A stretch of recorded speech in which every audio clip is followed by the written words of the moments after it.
Good morning again. Today is day 349 of our 365 days looking at the Bible.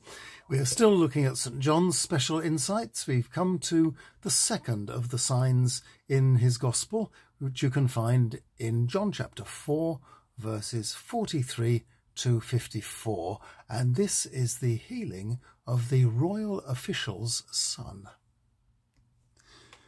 2 days passed before he departed for Galilee. He went because, as he himself said, prophets are never honoured in their own homeland.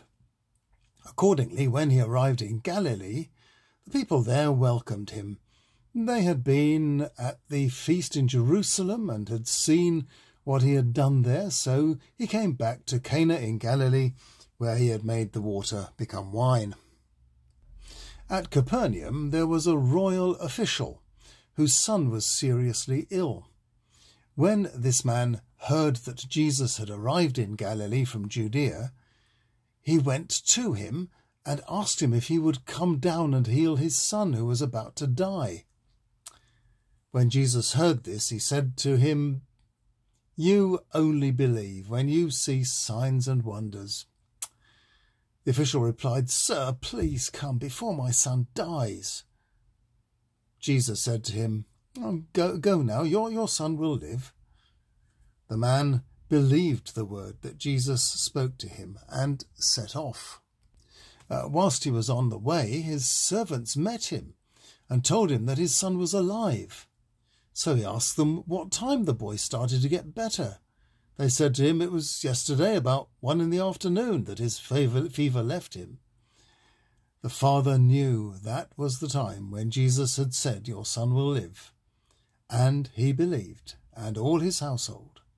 This was the second sign Jesus did, and he did it after he had come from Judea to Galilee.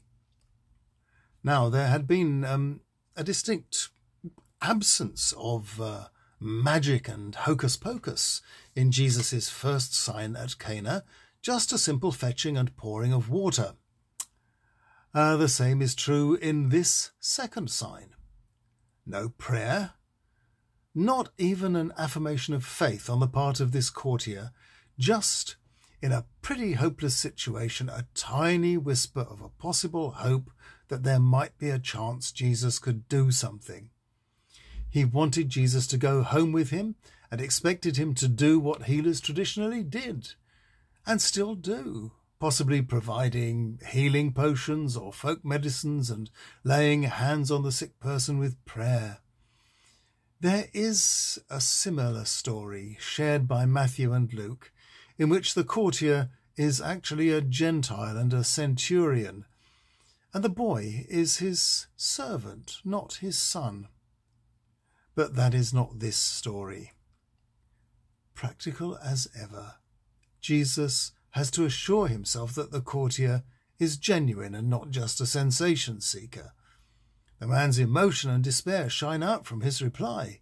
He makes no excuses for himself, but says simply, "Please come before my boy dies." Well, Jesus does nothing at all. He simply sends the man away with the words, "Your son lives." Faith is not a prerequisite of healing. Faith comes afterwards, as a result of the healing. Jesus asks only for sincerity on the part of the grieving father. It is when his servants meet him on the way home and he discovers that the fever left the boy at the very time Jesus had said that he lived, that faith entered the picture, not as a condition of healing, but as a result of it.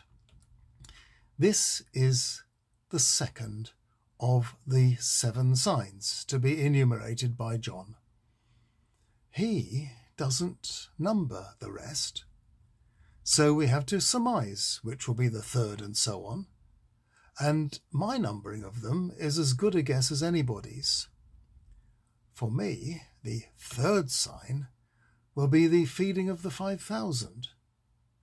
And before we get to that, we will look at 2 passages from John chapter 5 that deepen our understanding of the healing of the official's son. Tomorrow Jesus comes across a group of helpless people and enables one of them to get back on his feet. I'll see you tomorrow.